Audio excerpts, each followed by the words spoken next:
Hello, everybody, and welcome back to VISTV. I am Joan Viscardi, and I am here today. I'm very excited to introduce Celia Seigerman-Levit, who is the Vice President of Risk Management and Insurance at Olive Tree Holdings. Welcome, Celia. Good to see you, Joan. It's been a long time. Excellent. So glad to see you and have you here. I know your time is so valuable. First, I want to talk about your experience in the sectors of industry is vast. They range from real estate to construction, hospitality, education, the arts. Can you talk a little bit about leadership? Does it vary? Does the industry dictate, that could be a hard word, or influence how someone leads or motivates a team? I don't think the industry dictates it. I think it's more a function of the culture of the organization itself. Some organizations are very hierarchical, which is a whole different culture than a flat organization. Other organizations are more progressive and encourage people to go out of their lanes by having different parts of the business meet all the time. And because sometimes a fresh set of eyes that has no skin in a particular game can give a particular insight into something that those in the weeds might not see. And I also think that as younger and younger people are becoming the leaders of today, you're seeing a lot more openness and a lot less rigidity and a lot more emotional intelligence. My CEO is, I believe, 38 years old. And I tell him all the time, he is the most emotionally intelligent person I have ever worked with. We're no longer a nation and we're no longer a workplace dominated by white men. And that's actually a really good thing. It is a really good thing. And it's funny that, the term emotional intelligence is new in society, and yet it's always been there. And I wonder, we can get into a big conversation on gender and sexism and what happened in corporate America and where we're at now. But it's so great to hear you say that. Do you think there are so many companies that their business, their service is leadership training? Do you think they are of value? Do you think that is something that is learned by a leader? Are you mentoring your future leaders? Do you think it is something that is innately found in individuals? I think it's a little bit of both. I think there are some people who are natural leaders. Those are the people who go to camp and become the captains of color war. And although I'm sure there's a more politically correct term for that now. And then there are people who are also on the edge of leadership and watch other people lead and either move on or get out from under someone and take what they learned and what they liked and move it forward, and take what they didn't like and incorporate that into their own style. And I don't think that leadership is limited to those at the top.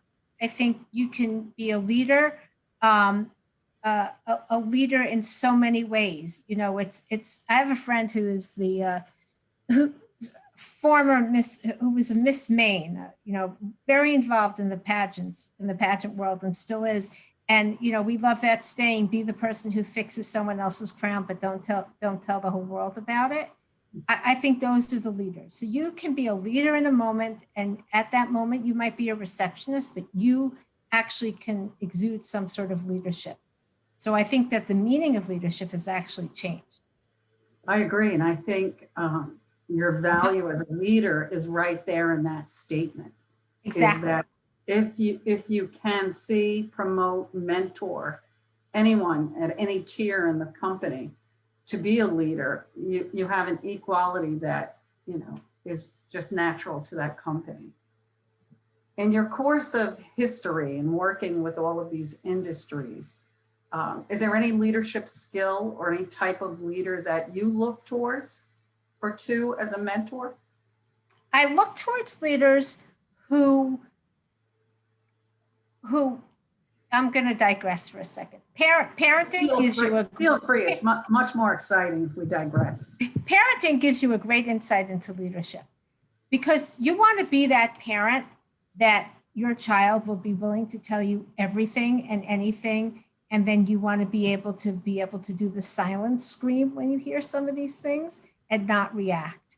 And I think that the best leaders are those where you have such a comfort level that if you've screwed up, if you had a problem, if you're not meeting your goals, that you can come to this person, not with your tail between your legs, but with your thoughts and saying, well, this is what I'm trying. This is what I thought was going to happen. I'm not getting there. Can you give me some thoughts? And either they have the thoughts, but not everybody knows everything, or they might be able to, direct you to someone else in the organization who can help you. I think those are the best leaders, the ones that do not give you a sense of being fear. You shouldn't fear them and they shouldn't be intimidating, which is a big change in the workplace. Oh, definitely. Well, one, what you're speaking to voice, that everyone has a voice, that you want to encourage that voice, but also that pride, that you leave a person's ego intact, which is very important as a leader. You don't want people scarred from your leadership. You want to motivate them, and whether they stay with you in your company or not, you want them to move on, with that pride intact. I know as a woman-owned company and a leader for a long time of my business and team that has grown over the years, it takes a lot of listening. It is a lot of skills that as a parent, like you just said, parents develop those skills, you hope. I used to tell my kids as adults, you might not want to tell me that anymore. Right, TMI. I wanted you to tell me when you were growing up so that I was here for you. Now I really just don't want to know everything that went on. I used to work with someone I was at one firm that doesn't exist anymore for over 20 years. And early in my career there was one person in particular. He ran all of commercial lines in an insurance brokerage. And if you had a problem, you could go to him and he would say, bring me the file, get yourself a chair, literally take off his jacket, roll up his sleeves, and he'd say, okay, we're going to fix this. And he was never judgmental. He only said, I just ask you one thing to do. Try not to make the same mistake twice, because the goal is, and I think Albert Einstein said this, the goal is to learn more and repeat less, right? But he was really, you could bring him any insurance problem and he would clear the decks, or he would, at least get you started and check in with you, and he was really quite remarkable in that respect. Yeah, it's amazing and really wonderful to meet those type of leaders. I interviewed a gentleman, Glenn Feminella, a few months ago, who said something very similar. You could bring anything to him at any time and work it out together. And I think that is so huge. What do you feel now as the industries are starting to move back into the physical space and away from the virtual space? What do you feel the challenges are? And how do you feel in your company or others, how that's working currently? Aside from fitting into our clothes. No, in all seriousness. So I've been in my office. I was hired on Zoom. I was hired at Olive Tree in April of 2020. And I had not met any of my, other employees or office mates or anybody until last June, when I went to the last golf outing last year. I drove 6 hours. Yeah. So this year we were, our office has been open. And I before I was vaccinated, I couldn't see myself going into an office, but then I got both vaccinations and we were going to be back in the city. We've been up in our country house for most of the pandemic. And I wrote a note saying, I could conceivably be in the office, and I gave a bunch of days. And I went in and it was fabulous. I mean, I just loved being there. I loved talking to people, seeing people. And everyone in our office has been vaccinated, and we were very supportive of getting people vaccinated. And during COVID, we had we're still in COVID. Don't think that. I think it's gone away, but we had really, we were able to get our employees tested. We had great protocols for the outbreaks where we had in a few offices here and there. I was just really, really happy to be there. really happy. There was a spring in my step. I picked up my Dunkin' Donuts coffee. I was just a happy, happy person. It was great. And I'm going back after Labor Day. Right now, our office. Will your team be back after Labor Day? So myself, and I, no, I. So my team, the people I work most closely with are my general counsel, my CFO, and that's always been the case of who I've been the most, attached to the hip with. Right. And in this particular office, I also have a big input into HR. So those are my three, strongest coworkers. My, my team. But we might be hiring a claims person, but. So in New York, my general counsel and my CFO will be there. My head of HR is actually in Texas. So yes, they will be there. And then I have, other people within other teams that I can access for things that I need. That's great. And they can access me as well. Yeah. I know with our team, we're moving back into the office in September, and I can't wait. Yeah. Just the thought of it creates such an opportunity for brainstorming and creativeness and new services and new ideas. And, it's what drives me as a leader to move forward is what can I do next? What innovation is available. Right. What I think is really important is that I've seen a real dilution in talent amongst younger people, and also in social, I guess social skills. People are a little rusty or don't know how they're supposed to behave. And you have a whole class, I want to say class, like a graduating class of young employees who have never worked in the office, were hired virtually, and that interaction is a little different for them. You're 100% right. We hired our first nurses remotely, and that was, interesting for all parties. Thank goodness for technology and the ability to do it. But it opened up a new world that we could hire nurses anywhere and train them remotely. Doesn't have to be a training in person, but also that when I think of administrative teams and young people who don't have life experience, let alone work experience, it's very different to work remotely and to move into an office and get into the flow and the sync of how people operate, how you operate as a literal team that works together. So yeah, I think you hit upon something, that graduating class, COVID class, is definitely different, very, very different. Yeah, absolutely. I wonder how much new business has arisen during COVID, entrepreneurship, and individuals that really are innovating new ideas. I look for that and like to talk to people about what is it during COVID what did that time allow you more time to innovate, to create? Well, I could say that I think in the fitness field, there was a tremendous, really fast pivot to online and Zoom classes. I mean, I have had the luxury of working out, 4 to 5 mornings a week before work, which I would never be able to do because I'm only going from my living room to my dining room when I'm here. I think in, and this is sort of entrepreneurial, but not business. I think in the spiritual world, in the religious world, there's also been a tremendous pivot and quite a successful pivot. People who might not have otherwise been engaged or suddenly going to their churches or their synagogues. And I think that you're going to see a continuity of there being both online, Zoom, being able to be in person and virtual to keep that audience. So I think there's been some expansion, but I also see, and this is not an original thought, but the Roaring '20s is often credited to having been a result of the pandemic Spanish flu of 1918.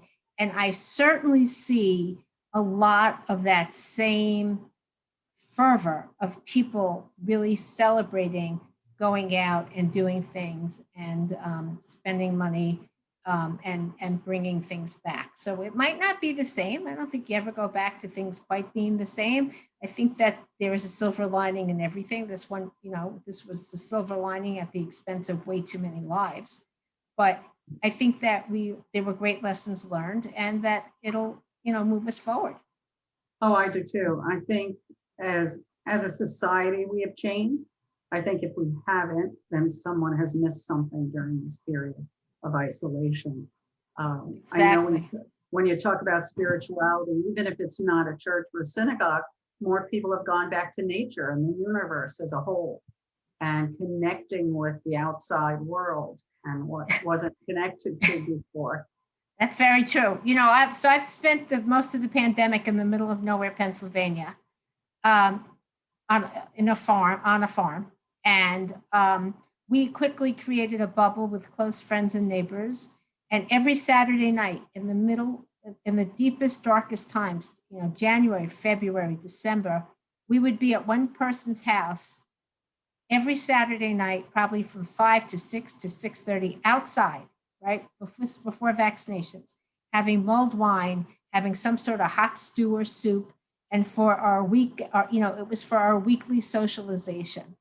And that was a real blessing. And even talking about getting back to nature, I mean, I'm a city girl, but tomorrow night I'm going on, I want to say, my 8th or 9th full moon walk with a hiking group. I know, you can laugh. It is funny. No, you know why I'm laughing? Our company meeting today, we discussed just that tomorrow's the full moon. We meet weekly and we talk about the zodiac. We talk about the universe, celestial bodies. And so I'm laughing because we were all talking about what to do tomorrow with the full moon. Right. So every month there's a full moon walk. And it gets later and later as the year, goes on, although the days are going to start getting shorter. And I want to say back in January or February, it was so snowy. It was actually a snowshoe walk, which was really quite the event. So, yeah, I think getting back to nature was certainly a real plus. Oh, definitely. I think the pandemic has changed many things. Is there something or anything in particular you'd like to talk about in the industry? Well, I think workers' comp, so let's touch on comp, since that's the sphere that brought us all together. And, I was thinking a lot about this conversation and I even mentioned it to my brother, who mentioned to me that when I was either in 5th or 7th grade, I actually wrote a paper about the shirtwaist factory fire, which in so many ways gave rise to where we are in comp today, and the fact that comp is pretty much a required coverage except in the state of Texas. And I thought that was a really thought-provoking. I wish I had the paper. I don't have the paper. I would love to have seen what I wrote all those years ago, because it was, again, something that caused a lot of outrage. And that's what gave rise to it. And it was all women, mostly women, that were killed. Well, women and children. Women and children, right. Because there was a lot of, right, because it was a real sweatshop, literally and figuratively. Literally, exactly. And so I mentioned that. And then I was thinking about, trying to figure out, why did I write that paper? And then my brother reminded me that we had an aunt. This is just a hilarious story. I mean, if she were alive, she would be like 112 years old.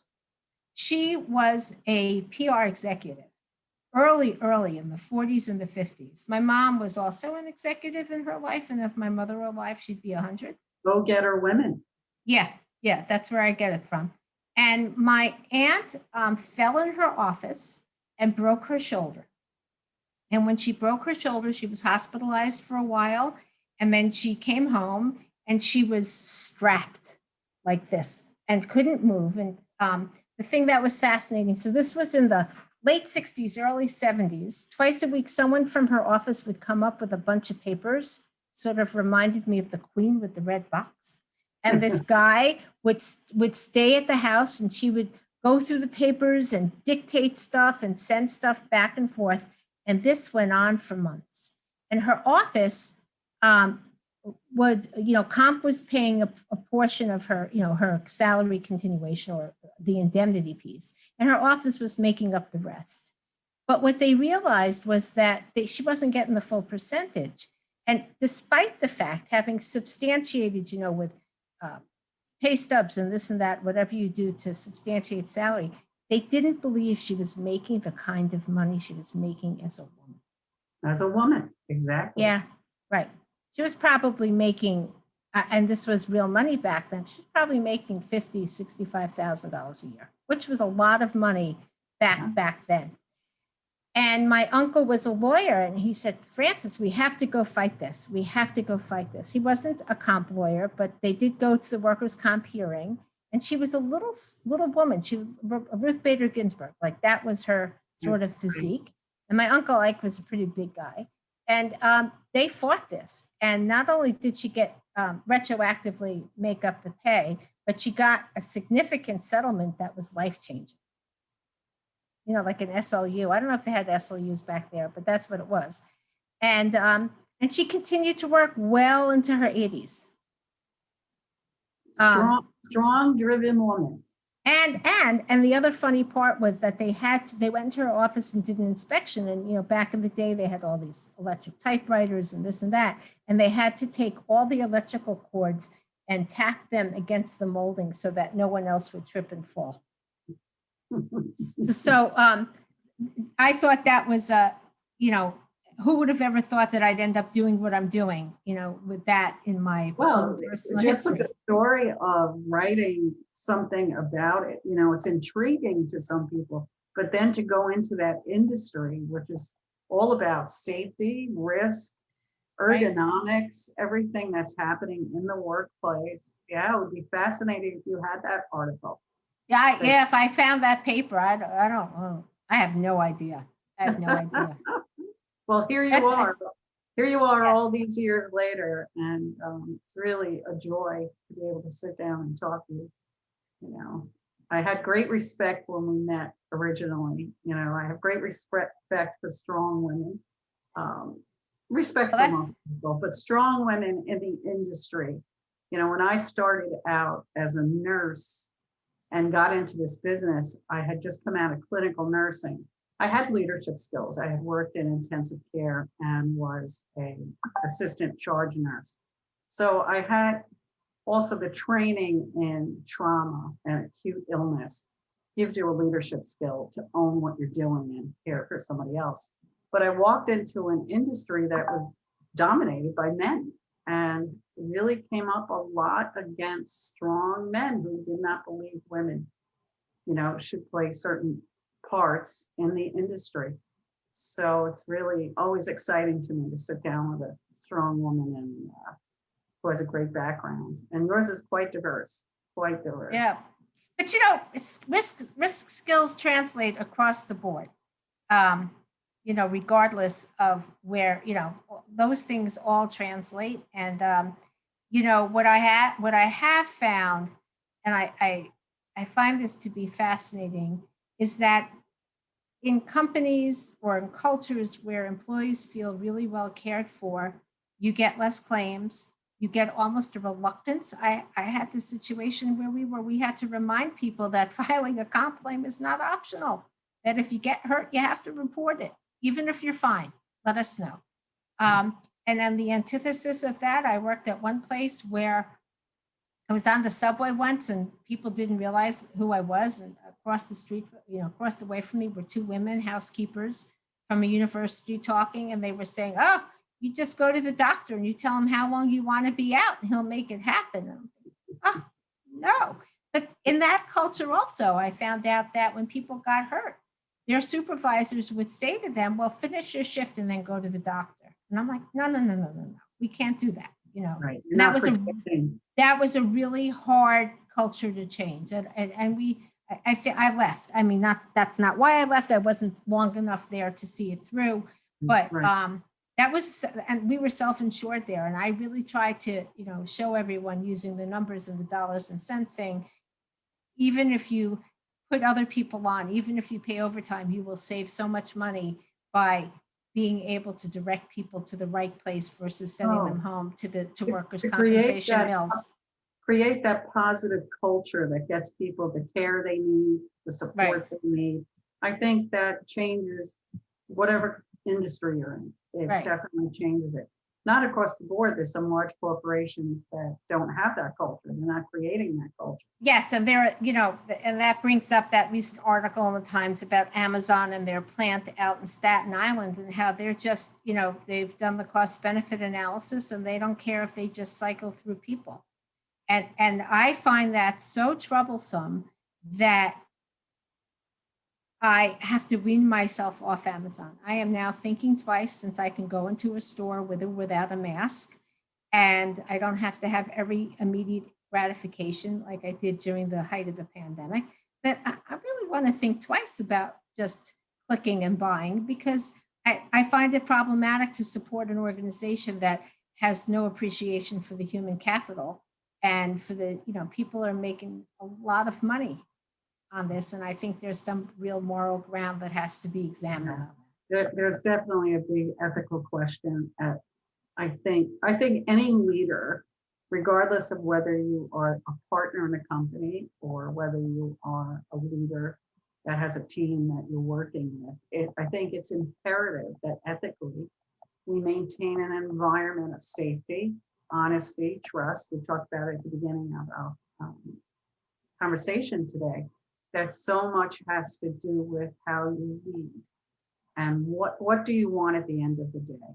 And I think we want the best for everybody, and it should be the best for everybody. Respect. As I said earlier, I was hit hard by a lot of strong men, but there were a lot of strong men in the industry who were my greatest mentors and my greatest teachers. And I think it's really important to keep our eyes open, but also our hearts open. I think what you're speaking to is that emotional intelligence. Do these large companies have emotional intelligence, or is it just AI operating their systems? Yeah, AI is a scary proposition in some cases, but there has to be some humanity behind that as well. The machines don't invent themselves, not yet anyway. Not yet. There has to be a balance. Right, there has to be a balance. It's the whole thought that everyone should be able to feel good about what they do at the end of the day. No job is too low or too high. And I think the most successful or that emotional intelligence comes from people who have often worked their way up, who weren't just handed, the presidential, a big title. Yeah, I remember someone asking me once, why is it such a big deal? Someone who was like a CEO goes, why do you have to have that title? I'm like, do you have a title? He goes, yes. I said, exactly. Exactly. It's very hard for me to meet with who are my peers when I, am, not. You have to be able to, show that your company values you by giving you that and to meet with your peers. It gives you a certain gravitas that you might not have otherwise. And no one is aware when we meet each other, face to face or even virtually. No one is aware of those steps we've taken to get where we are. You hit a really key point. The clawing up the ladder, as I call it. Exactly. My first job was at Nathan's. I was a short order cook and a cashier at Nathan's. And what I learned, talk about emotional intelligence, what I learned from higher ups, from clients, the whole system definitely had a large part of why I am where I am today. Not to mention efficiency, being able to find efficient ways to operate. Right. So I too was a short order cook at a coffee shop in college, and I worked the counter as well. It was fun. I was like, I can't think of that waitress's name, but that was the most fun job I ever had. And the best skill I got from that is that at a barbecue, I'm the one person who can get all the burgers rare, medium, and well done at the same time. It's a big skill. Gets me invited to a lot of parties. But I love that show, Undercover Boss, where I think that's such a great show where someone actually goes and sees sort of the weaknesses in their organization by putting themselves in the shoes of the people who are really, boots on the ground. I think that's a really, I think that's a great show. And I remember, I don't remember who told me this, but I did work with someone who, um, really wasn't quite understanding what everyone who worked for him did. And I suggested, well, maybe you should shadow them one day. Not sit there and tell them how you think they should do their job, but just sort of do what they do. See what it takes to get a certificate of insurance out. See what the day-to-day operations really entail so that you have an appreciation. Oh, yeah. Oftentimes the most successful leaders are those that have sat in those roles before. Right. When I was at that big construction and development company, the big thing is that I knew how to do everyone in my department's job. So if someone was out, I could just slip right in, and that used to, they didn't quite appreciate the fact that I had that ability to just do everyone's job. But I could, and I could tell everyone how to do or suggest how to do their job. I don't tell anyone how to do anything anymore. I just sort of say, this is what works for me. This is where you need to get. There might be a better method that I'm not aware of, but yeah, that's a different way. It's a different approach. Right. Different approach. It's a different approach. Here if you need me. I'm here if you need me. I'm here if you don't need me, but I'm here. You really are something, Celia. That's kind of you to say. You have a great work history and ethic, and I really admire you, and I thank you very much for spending time today. Well, this has been great. I can't wait until we can see each other in person. Exactly. I'm waiting for the Viscardi the movie. You never know what's down that pipeline. Right, exactly. You never know. Exactly. There's a big world ahead of us. Well, yes. Thanks so much for spending your time with us today. And thank you for inviting me. And I look forward to seeing you soon.